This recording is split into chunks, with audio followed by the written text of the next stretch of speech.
Charles II of Spain's parents were uncle and niece, the result of nearly 2 centuries of deliberate Habsburg royal intermarriage aimed at keeping the family's wealth and thrones from ever leaving the bloodline.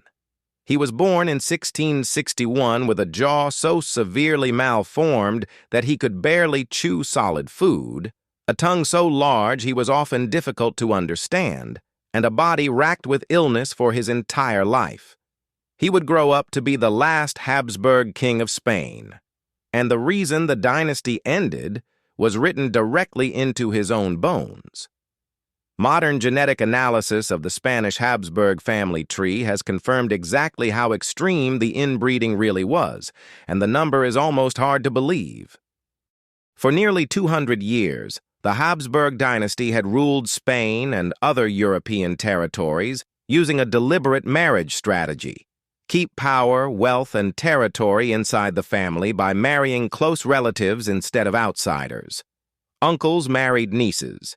First cousins married first cousins, generation after generation, specifically to avoid diluting the bloodline or splitting inherited lands between rival families.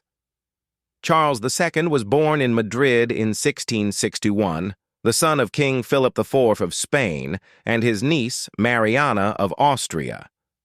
By the time of his birth, his genetic ancestry was so concentrated that modern researchers have calculated his inbreeding coefficient, a mathematical measure of shared ancestry, at roughly 0.25, statistically similar to what you would expect from the child of 2 siblings.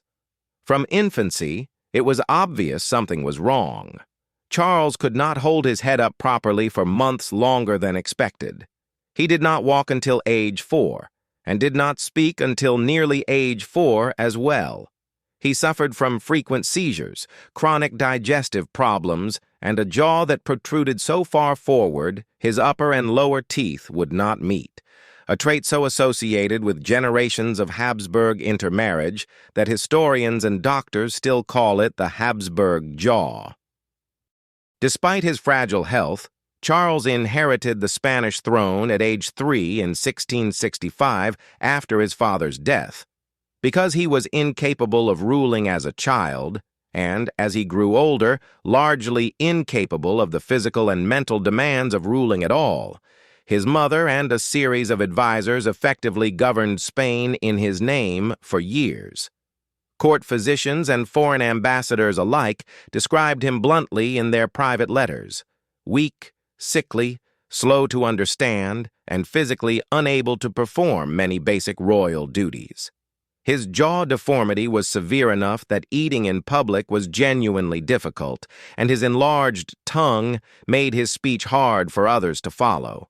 He suffered seizures throughout his life and was raised almost like an infant well past the age other royal children were being formally educated, because his caretakers worried he was too fragile and too easily overwhelmed for anything more demanding.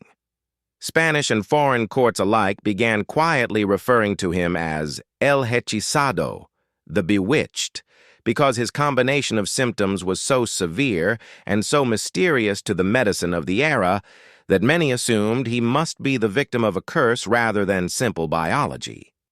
The most consequential problem for a king whose entire dynasty depended on inheritance was that Charles never produced an heir. He married twice, first to Marie Louise of Orleans, then to Maria Anna of Neuburg, and neither marriage produced a single pregnancy that anyone at court could confirm. This was not a private family matter. The question of who would inherit the Spanish throne and therefore control of a global empire stretching across Europe and the Americas became one of the most dangerous diplomatic problems in Europe. Foreign powers began openly plotting and negotiating over who would take Spain's throne once Charles died, since it was obvious to everyone that he would leave no direct heir at all. Charles himself spent his final years in declining health, plagued by the same lifelong combination of seizures, digestive illness, and physical weakness, fully aware that his death would trigger a succession crisis across the continent. He died on November 1st, 1700, at just 38 years old, having reigned for 35 of those years without ever fathering a single child.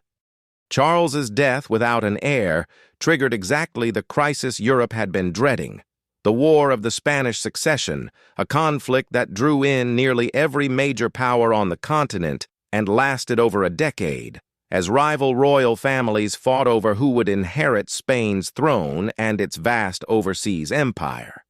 The Habsburg dynasty's centuries-long strategy of marrying within the family to preserve its bloodline had produced the exact opposite result.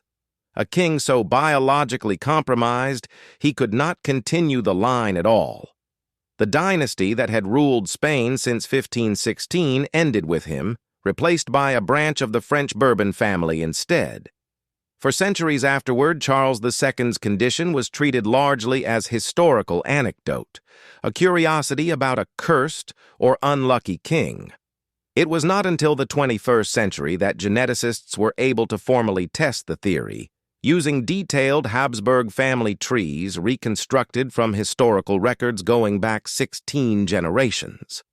In a 2009 genetic study, Spanish researchers calculated Charles II's inbreeding coefficient at approximately 0.254, meaning roughly a quarter of his genome consisted of identical gene copies inherited from a shared ancestor on both sides of his family, a level of genetic redundancy comparable to the offspring of two siblings and higher than any other documented case in the study's dataset.